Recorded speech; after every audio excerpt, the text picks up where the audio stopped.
sallan dare a kwanaki 10 nan na Zulhijja ya fi kowane sallan dare daraja, ya fi kowane sallan dare kusantar da kai ga Allah, ya fi kowane sallan dare samun daman da Allah zai kusance ka ya amsa ma bukatunka. Saboda haka idan ka kasance mai sallan dare ne kai, to ga lokaci ya zo da zaka ƙara ƙoƙari, ga lokaci ya zo da zaka ƙara ƙaimi, ka ƙara sallan darenka, ka tashi ka roƙi Allah.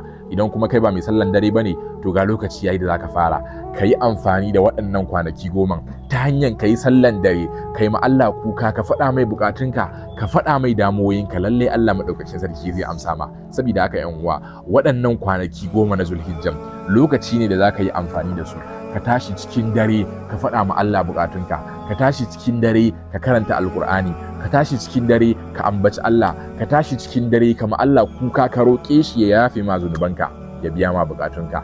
Lalle Allah madaukakin sarki zai kaunace ka, kuma Allah zai biya ma bukatunka albarkacin waɗannan kwanaki 10 na Zulhijja. Saboda haka ƴan uwa, waɗannan kwanaki ba kwanaki bane na wasa, kwanaki ne da zaka tashi ka amfana da su, saboda Allah madaukakin sarki ya biya ma bukatunka. Allahumma barik.